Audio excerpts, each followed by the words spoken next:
Before sunrise on August 22nd, 1986, a man named Ephraim Che woke up feeling groggy and confused. As he lay in his bed inside of his small mud brick house perched up on a cliff, he tried to remember what happened the night before. He didn't know why, but he knew, something happened last night. I gotta remember it. But as he lay there kind of jogging his memory, he felt like there were holes in his memory, like he couldn't quite piece together what had happened the day or night before. However, there was one thing he distinctly remembered about the night before, and that was at some point he had heard one really loud boom of thunder outside.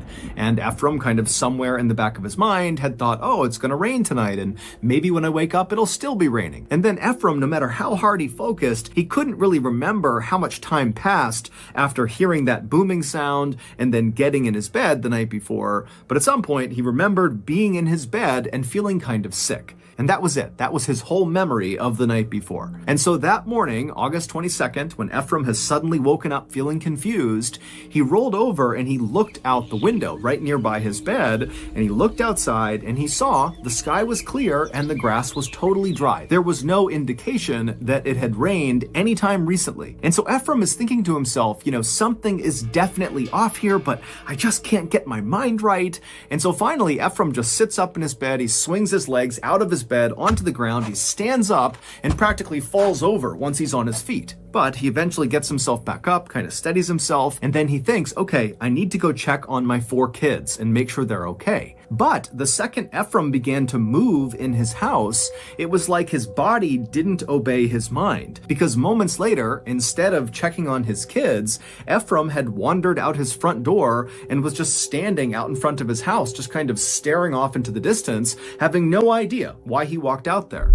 The village where Ephraim lived was called Nios, and Nios is extremely rural. There's no electricity, there's no running water, and there's no paved roads for miles. The village is actually split into 2 parts. There's Upper Nios and Lower Nios. Ephraim lived in Upper Nios, right near this big, beautiful lake called Lake Nios, but the majority of villagers lived in Lower Nios, which was below the lake. So that morning, after Ephraim kind of found himself standing outside of his hut for no reason, he began looking around in hopes that other people would be out and about in Upper Nios, where he lived, so he could go talk to them and try to figure out what was wrong with him or, what was going on generally. But as he scanned around Upper Nios, he saw there was not another soul anywhere. He was it. He was the only person walking around. So, without giving it much thought, Ephraim decided he would just start walking down towards Lower Nios to try to talk to someone down there. And so he left his hut and he began walking down the hill that would take him to Lower Nios. After Ephraim got about halfway down this hill, right when he was near Lake Nios, he stopped because suddenly he became totally aware of the fact that the world was totally silent. Normally, the baboons in the nearby forest would be barking and insects would be humming and birds would be chirping, but now it was just completely, totally silent. Even the mosquitoes that were a totally annoying constant in Ephraim's life were gone. It was like the entire world had just shut down. And as Ephraim is looking around, wondering what is going on here, he hears off to his right, over near the lake, a woman shrieking at the top of her lungs. And so Ephraim whipped his head in the direction the screams were coming from, and he saw there was this woman about 100 feet away. She was a local, and she was looking right at Ephraim, and she was barely dressed, and she was ripping the rest of her clothes off, and she was just screaming. And so, acting on instinct, Ephraim immediately turned and just started running towards this woman. And as he's bounding towards her, getting closer and closer, he's starting to notice there's these strange shapes on the ground kind of near this woman. But as he was staring at them, he just couldn't quite place what they were. But when he got about 20 feet away from this shrieking woman, he stopped again because he realized the shapes on the ground were this woman's entire family. They were all just laying on the ground as if they were sleeping. And near them was all of their cattle, also just laying on the ground as if they were sleeping. But as Ephraim stared at each of these people and each of these animals on the ground, he saw there was some blood around their noses and their mouths, and he realized no person who's sleeping would be that still. These people are all dead. These animals are all dead. And so standing there, Ephraim turned his attention from the bodies back to this woman who had dropped to her knees, and she was grabbing her father's arm and yanking on it and screaming for him to please wake up.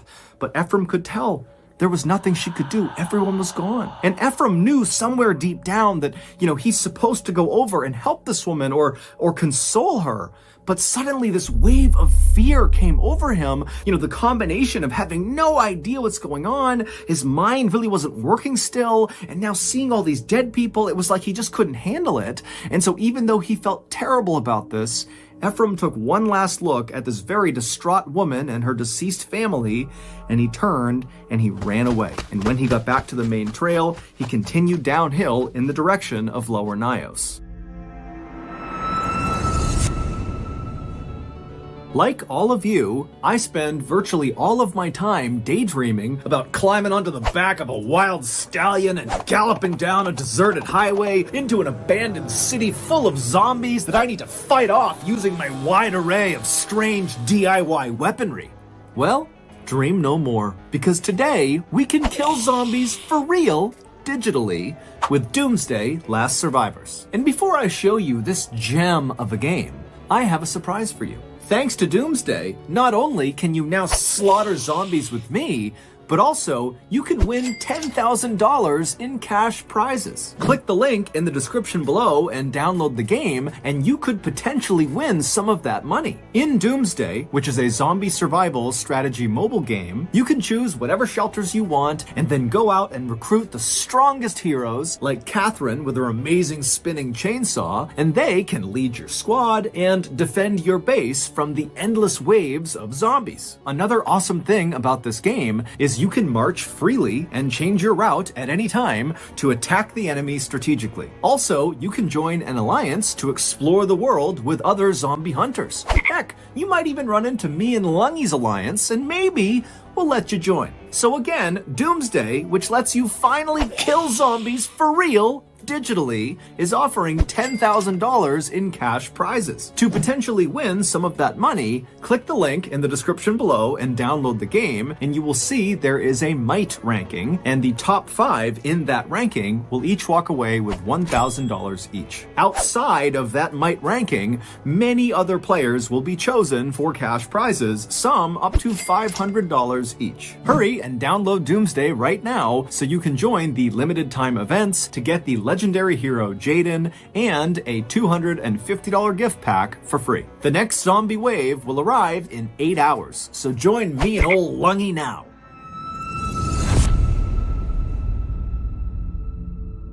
The villagers in Lower Nios lived in these tiny huts with tin roofs that were closely grouped together, and usually, even early in the morning, Lower Nios was a very happy and lively place with kids running around and animals walking in the road and music playing. But as Ephraim came down the hill and was within earshot of Lower Nios, it was deadly silent. And so with panic starting to rise inside of Ephraim, he began to run at full speed, hoping that when he turned the corner and looked down the main road of Lower Nios, he would see the people he was hoping he would see.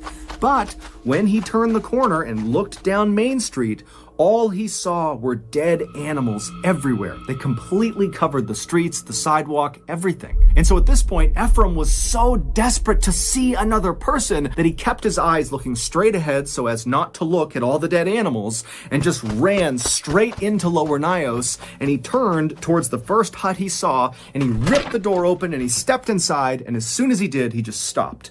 Because on the ground right in front of him was a woman who was very clearly deceased, just laying in the middle of the floor. She had a bowl of corn right near her hand as if she had been eating and then just fell dead. And so Ephraim, he's staring at this dead woman, and then he looks up and he realizes the bedroom is right in eyesight, and he can see her family in their beds. And at first Ephraim thought, oh, they're sleeping. But then as he continued to stare through the doorway into this room, he saw none of them were moving. Their chests were not going up and down from breathing. her whole family, they were dead too. At this, Ephraim kind of stumbled backwards out of the hut, and then he turned around to face the road he had just been on with all the animals. And when he saw the road again, it was like a piece of his brain started working properly again, because he realized those weren't animal bodies. All those bodies he saw when he came in, those were people. Yes, there were some animals, but most of them were people. He could see people slumped on top of each other, kind of piled up in doorways. He saw one person who was on his motorcycle in the middle of the road, just slumped over his handlebars. And many of the bodies were either naked or partially clothed, with piles of clothing next to them, as if they had been trying to rip their clothes off as fast as they could, like the woman up at the lake had been doing. And as Ephraim looked around in horror, he also realized that there were no markings or cuts or wounds on any of these people. It was like they were just going about their lives when suddenly they died. And so without anything else to do, Ephraim just continued to walk in the direction he had come into the village, hoping that if he kept on going, he might run into someone who was alive.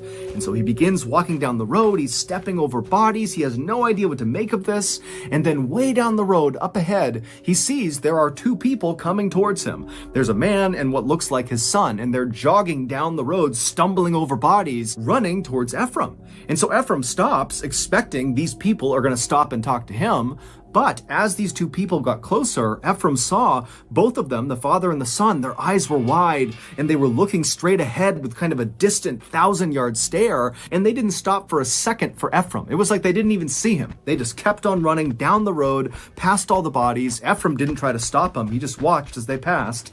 And then at some point they veered off the road and ran into the forest and disappeared. And it was at this moment that another part of Ephraim's brain seemed to kind of fit into place, because as he watched this father and son disappear, he suddenly had this memory come flooding back into his mind. And it was a memory of when he was a kid and his grandfather told him a story. And the story was about Nyos villagers a long, long time ago who decided they wanted to cross Lake Nyos from one side to the other. And so their leader magically parted the waters of Lake Nyos, creating a walkway on the lake bed from one side to the other, and the villagers began to walk. And then about halfway across, a mosquito landed on the leader's shoulder, and when he went to slap the mosquito, he lost control of the waters and they came crashing down and drowned all of them. Ephraim's grandfather told Ephraim that the ghosts of these drowned villagers now resided between these two big rocks located near Lower Nyos. And so growing up, Ephraim, along with many other people in this village,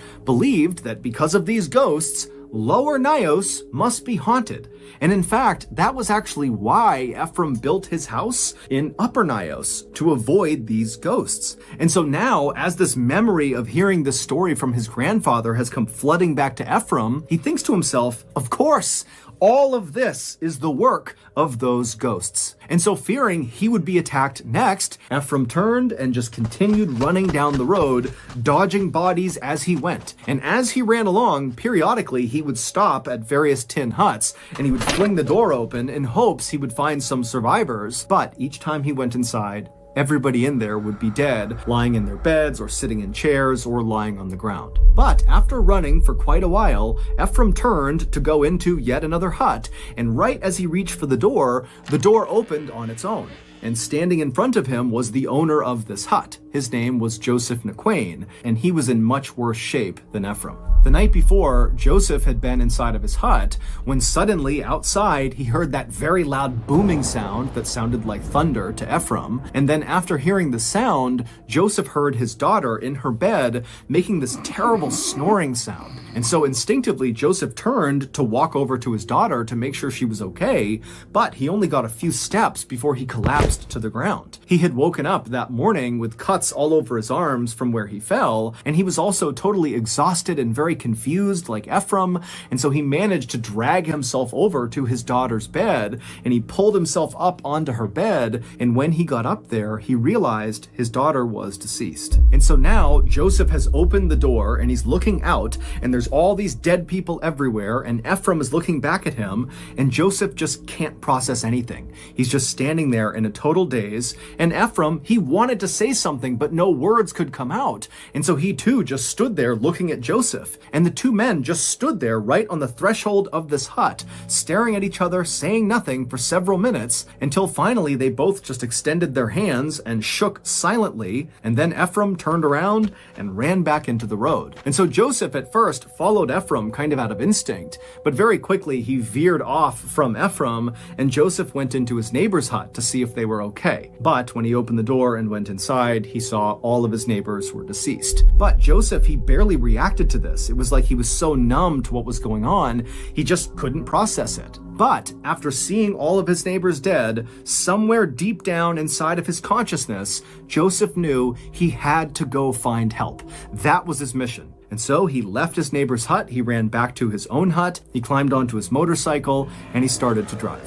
It took Joseph a long time to drive to the next closest village, but when he got there, there were people and they were all alive. And so Joseph tried to tell them what had happened in his village, but Joseph just had such a hard time putting his thoughts together that his sentences just didn't make sense. He was kind of incoherent. And then when he did make sense, the things he was talking about, an entire village just suddenly dying, sounded crazy. And so nobody at this other village took Joseph seriously, and so that day, nobody from this other village went to Nios to see what was going on. But the next day, people from this other village did go to Nios, and when they got there, it was exactly as Joseph had said. The whole village was dead.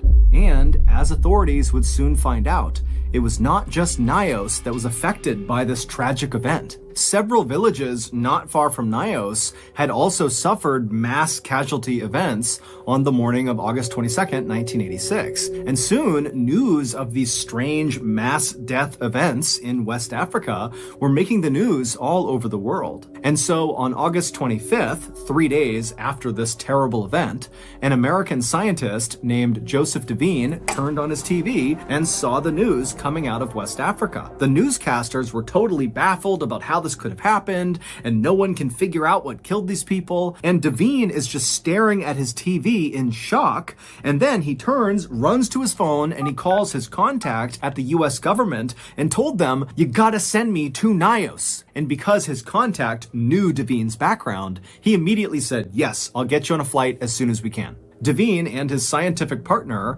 Haraldur Sigurdsson, arrived in Nios 2 days later on August 27th. When they got there, they saw the military was burying the dead in these huge mass graves, and looking on were the few survivors of this event, like Joseph and Ephraim, along with Ephraim's family. They also survived, as well as other villagers who had come to see what happened. And so as Devine and Sigurdsson kind of maneuver their way through this crowd of very solemn people, they heard them talking about what they thought happened to all these people. And the theories ranged from secret governmental experiments to invisible superweapons to even atomic explosions. Others, like Ephraim, believed this was paranormal, that those ghosts from the drowned villagers had attacked the village. But Devine and Sigurdsson were reasonably sure that none of those theories were correct. They felt like they did know what actually happened because they had actually witnessed a tragedy like this before, but on a much smaller scale. 2 years earlier, and 60 miles south of Nios, in an area called Lake Manoon, 37 people suddenly dropped dead. And Devine and Sigurdsson had been sent out there to try to figure out what happened to these people. And after lots of experimentation, they came up with a theory that explained what happened. And they called it unknown unnatural hazard. They tried to warn people in the area that this could happen again. And in fact, Sigurdsson had written an entire scientific paper about this theory and submitted it to a prestigious science journal. But nobody took Devine or Sigurdsson seriously. What they were proposing sounded made up. It sounded preposterous. But now, in Nios, it looked very much like their unknown, unnatural hazard had happened again. Devine and Sigurdsson would leave the group of people watching this mass burying take place, and they would make their way up the hill to Lake Nios, where they would immediately get to work taking water samples from deep inside the lake. And after capping these samples, the lids began popping off. And that was the moment that Devine and Sigurdsson knew their unknown, unnatural hazard theory had to be correct. Lake Nyos is not your typical lake. It is a crater lake, which means it sits inside of a volcanic crater, which is a big, deep, bowl-like pit that was formed from a past volcanic explosion. And because of this volcanic activity, there is carbon dioxide in Lake Nyos. A lot of carbon dioxide. Carbon dioxide, or CO2 for short, is an odorless, invisible gas that we actually breathe out when we exhale. Now, if you inhale a little bit of CO2, that won't hurt you. If you inhale a little bit more, like a medium amount of CO2, you could feel dizzy and nauseous. Your skin will start to feel like it's on fire. You'll have rapid breathing. It'll be horrible, but you'll most likely survive if you stop breathing CO2. And if you breathe in a ton of CO2, you're dead. The CO2 in Lake Nyos had been trapped at the bottom of the lake for as long as anyone knew. But on the night of August 21st, 1986, something happened that caused that trapped gas to be released. Now remember, on that night, August 21st, Ephraim recalled hearing what he thought was thunder outside, and also Joseph would recall hearing a loud booming sound that night. Now, we don't know exactly what that sound was, but it's safe to say that that noise, whatever it was connected to releasing the gas. Maybe it was the sound of a rock slide and big rocks plummeted into the lake and hit the lake bottom and freed the gas that way. Or maybe it was just an actual volcanic eruption inside of the lake. Whatever it was, when the CO2 was freed, it bubbled to the top like it bubbled and popped off the lids of their sample tubes. And when it reached the top of the water, it kind of formed a cloud above the lake. Now, we can't see the cloud, but you can imagine a big cloud, and then this toxic CO2 cloud kind of rolled its way down the hill towards Lower Nyos and other villages in the area. And when this big toxic cloud began coming in contact with people, with animals, and insects, virtually all of them died. As for the few who survived, like Ephraim and his family and Joseph, they were left feeling horribly confused, disoriented, nauseous, totally dizzy from CO2 poisoning. But when they finally were able to get away from Nyos and breathe fresh air, the effects of CO2 poisoning wore off and they were okay. This deadly CO2 phenomenon was exactly what happened on a much smaller scale 2 years earlier at Lake Manoon. It was the unknown, unnatural hazard that Devine and Sigurdsson had tried to warn people about. The official death toll of the Lake Nyos disaster was more than 1,700 people and more than 3,500 livestock, although exact numbers will likely never be known. Today, people have moved back into Upper and Lower Nyos, including Ephraim, despite the fact that authorities have said that lake is still very dangerous and another unknown unnatural hazard, aka a CO2 disaster, could absolutely happen again. On the morning of Friday, June 11th, 2021, in a suburb in the northwest of London, a man named David Klein woke up to his early morning alarm. David rolled out of bed, he got dressed, and he very carefully made his way downstairs to start getting ready for work. As David moved around this old brick house he was in, he was very careful not to make much noise because he didn't want to wake up his roommate, a 67-year-old widow named Deborah Chong. Deborah was technically David's landlord, but she didn't charge him any rent. The two had met in church, and when Deborah had learned that David didn't really have a place to live, she had immediately volunteered her house and told David to come live with her for free. David couldn't believe her generosity and immediately took her up on the offer. And then after he had moved in, he learned that he was far from the first person who Deborah had allowed to come and live in her house rent-free.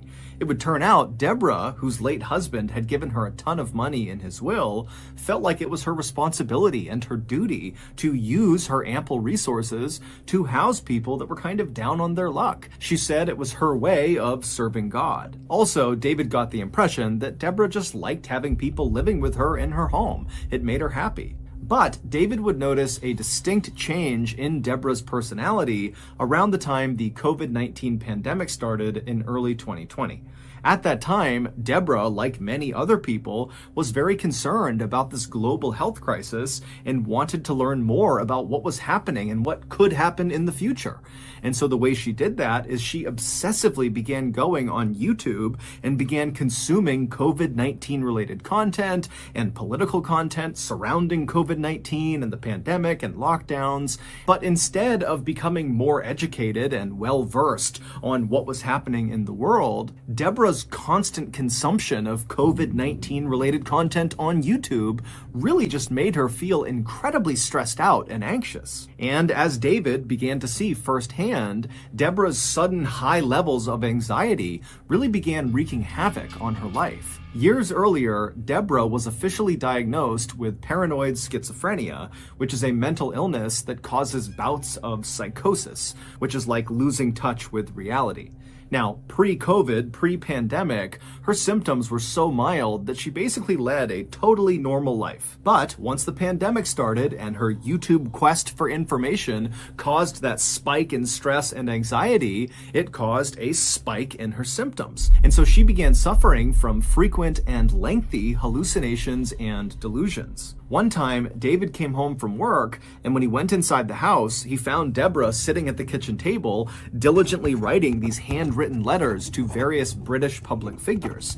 And when David asked her what she was doing, she explained to him that these British public figures were speaking directly to her through the YouTube videos she was watching. And so these handwritten letters were her response letters back to these public figures. In May of 2021, Deborah's hallucinations had gotten so bad that doctors intervened and forcibly injected her with an antipsychotic medication. And while these meds definitely reduced Deborah's symptoms, they also had some pretty negative side effects as well. Namely, they totally curbed her appetite and they made sleeping really challenging. And so pretty quickly, those two side effects combined made Deborah feel really weak and tired basically all the time, to the point where she sometimes needed David to literally hold her up by her arm just to walk down the street. Now, David, of course, had no problem helping Deborah with whatever she wanted. I mean, she had done so much for him, but David had work, and so he was only really available to help her in the mornings and in the evenings during the week. And so he had actually spoken to Deborah about hiring a full-time caretaker that could live with her and just take care of her at the level she needed all the time. And Deborah was open to it. She actually called a company that offered that service, and they told her they would get someone out to her, but it would take some time before her caretaker was actually assigned to her. Now, David was really pleased with this development, but he really wished they would speed it up, because again, every time he was away all day at work, he knew Deborah was home by herself, and so he was just so worried something was going to happen to her when he was gone. So after David gathered up all of his things and very quietly made his way from the kitchen to the front door, he paused for a moment and said a silent prayer in his head for Deborah's safety and protection while he was away at work, and then he opened the front door, quietly went outside, shut the door behind him, and headed off to work. A few hours later, David came home from work, he went back inside of the house, and the first thing he did is he called out for Deborah. But Deborah didn't call back, and the house was very quiet, and so David took off his shoes and walked around the first floor, kind of calling out for Deborah as he walked, but again, there was no answer. And so after walking the whole first floor and not finding her, he yelled one more time really loudly, "Hey, Deborah, are you here?" And after hearing nothing, he pulled out his phone and he called Deborah. And as the phone was ringing, he could hear Deborah's phone ringing upstairs. And so he thought, okay, maybe Deborah is upstairs, she fell asleep, and her phone's just next to her on the bed. And so with David's phone still calling Deborah's phone, David began walking upstairs. And when he got to the top of the stairs, he just followed the sound of Deborah's ringing phone into her bedroom. And when he went in there, Deborah was not in there. Her phone was though, and so were her glasses. They were both just sitting on the bed. Those were two items that Deborah would bring with her anywhere she went. And so trying not to panic, David called called out a few more times for Deborah, but again, there was no answer, and so after quickly searching her bedroom and not finding her, he searched all the other rooms upstairs, but again, she just was not there. She was not in the house. And so David began calling and texting friends from church and other people that knew Deborah to see if anybody had heard from her or knew where she was. But no one did, and the only people who had recently talked to her said she was totally incoherent, talking about spirits and demons and the destruction of all mankind. And so, believing Deborah must be suffering from a schizophrenic hallucination somewhere out in the city, David picked up his phone again and he called the police. When the police showed up at the house, David filled them in on what was going on, and the police told him, hey, look, we'll go back and review all of the CCTV camera footage taken from outside of your house. We're bound to see footage of Deborah leaving her house at some point, and then we can just watch where she goes. And so David felt reassured, and the police felt very confident. But when the police went back to the station and began reviewing all of this security footage taken from roughly outside of Deborah's house, there was no footage of her ever leaving the house. There was only footage the day before of Deborah going into the house, but she never left. And so naturally, the police went back to Deborah and David's house, and they thoroughly searched that house, believing Deborah had to be in there somewhere. But despite searching everywhere in this house, in every crawl space, in the attic, the basement, every closet, everywhere, she wasn't there. It would take the police nearly a month, but they would eventually figure out where Deborah went. And to say they were surprised at where she went is a massive understatement. But to understand what happened, we have to go back to the very beginning of Deborah's very strange disappearance story.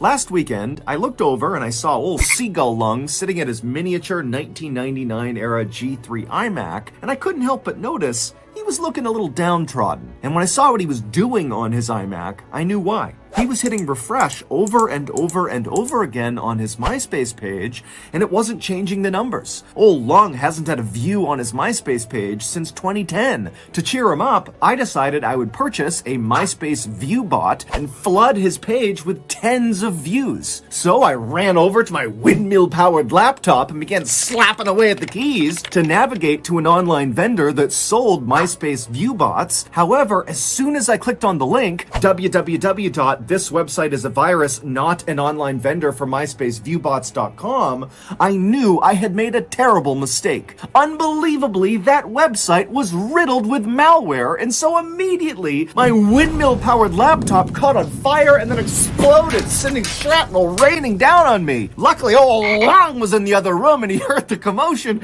and he leapt into the room, and he pushed me out of the way just in time. And then after the dust had settled, old Lung gave me a big hug, and then slapped me right in the anti-tragus and said, Papa, wenn du ständig auf gefährliche Webseiten klickst, dann brauchst du NordVPN. Which of course in German means, Papa, if you're going to keep clicking on dangerous websites, then use NordVPN. And boy was old Lungy right.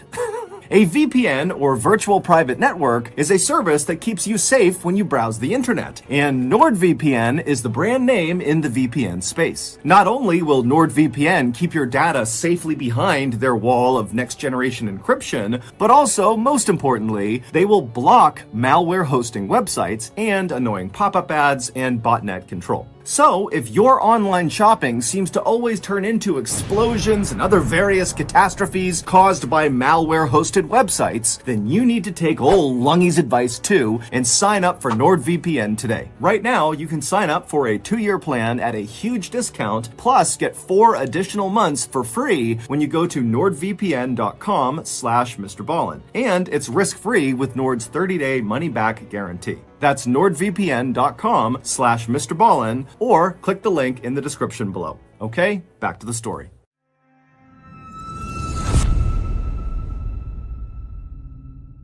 It all started about 10 months before Deborah actually went missing in August of 2020. That month, Deborah met a 36-year-old woman named Gemma Mitchell at one of her church prayer groups. Like Deborah, Gemma was very religious, and so the two women became fast friends despite being 30 years apart in age. Deborah would confide in Gemma about her mental health struggles, and Gemma would confide in Deborah about her house/financial troubles. Basically, Gemma, a couple years earlier, had given money to a contractor to fix up her house, but the contractor had taken her money, not done any work, and then run off, basically robbing Gemma. But Gemma really needed to do these renovations, and so she wound up hiring a second contractor who did begin work, but during this process, Gemma realized she would never be able to recover the money that was stolen from her from the first contractor, and so when she realized she wasn't going to get that money, she knew she would not be able to fully pay the second contractor for his work.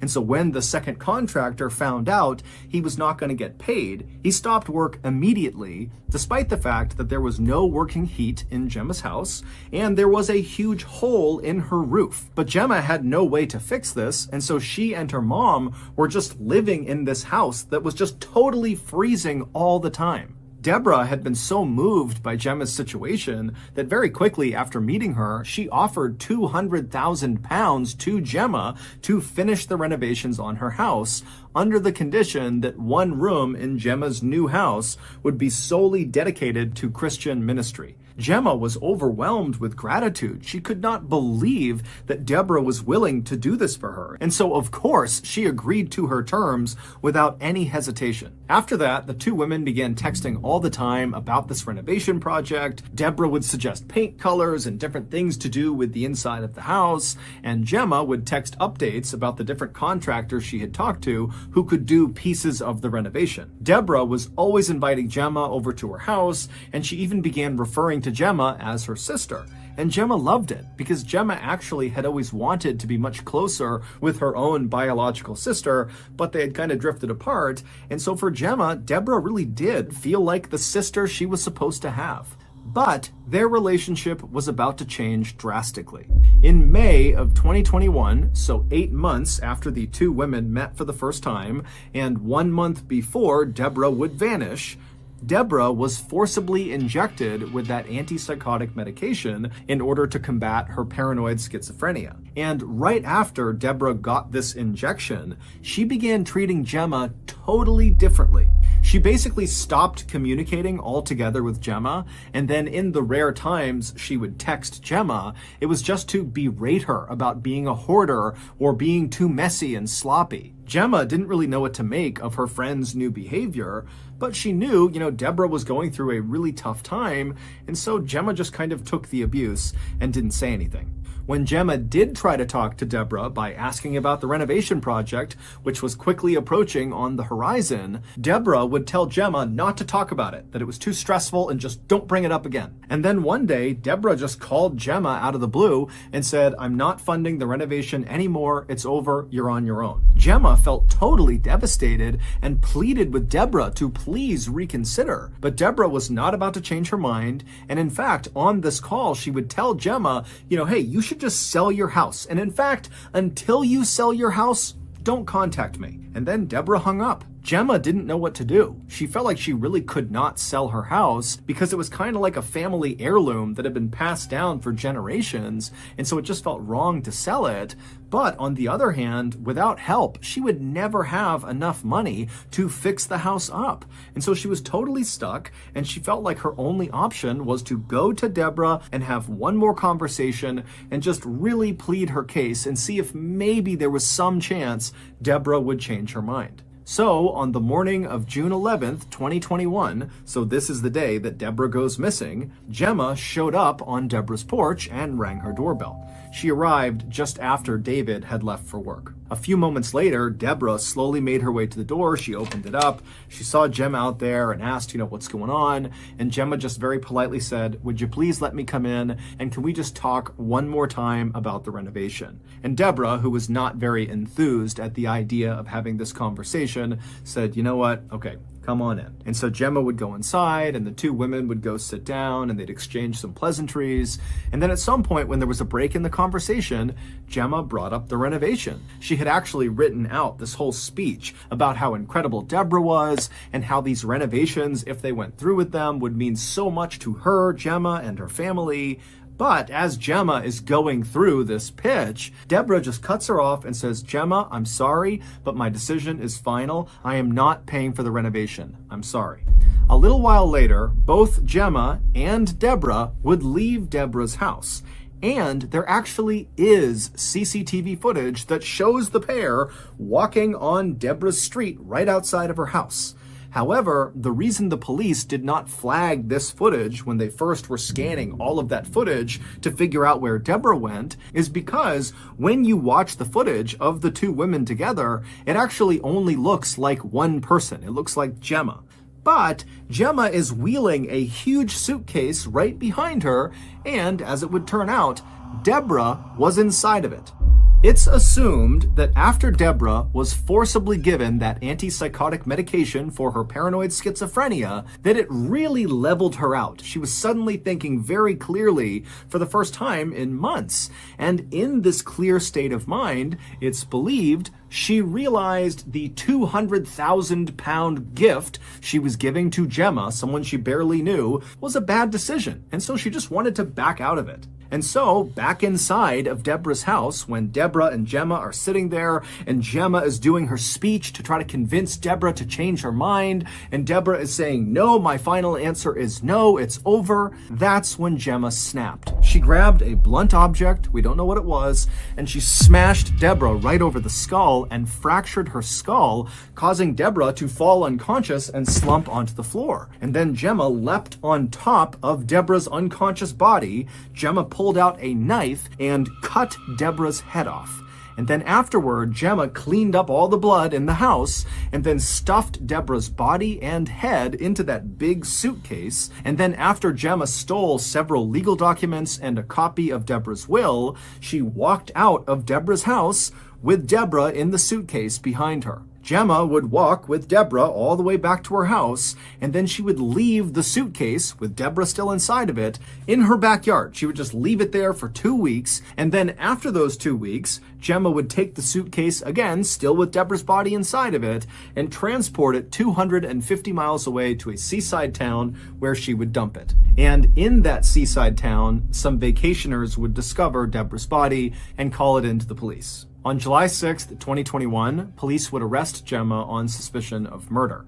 When they arrested her, they showed up at her house and used a battering ram to smash in her front door. And then when the door finally literally smashed open, Gemma was just standing there waiting for the police as if she knew this was going to happen and she's just waiting to be taken away. When the police would actually go into Deborah's house and search it, they would find a fake copy of Deborah's will where all of Deborah's estate was handed over to Gemma and Gemma's mother.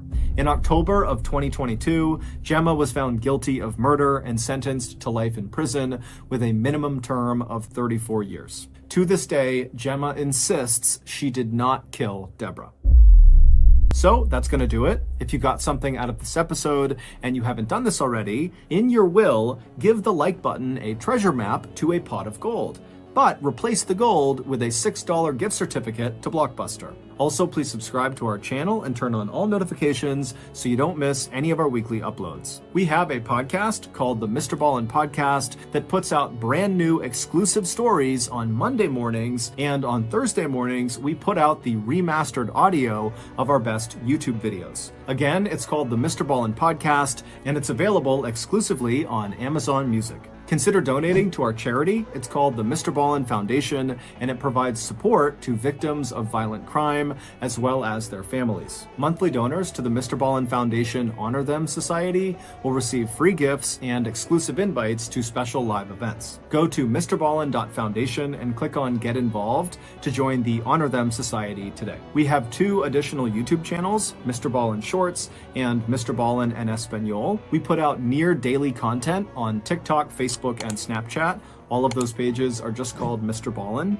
If you want to get in touch with me, please follow me on any major social media platform and then send me a direct message. My username is just @MrBallen, and I really do read the majority of my DMs. Check out our merch at shopmrballen.com, and if you have a story suggestion, please submit it to our subreddit just called MrBallen. It's linked in the description below.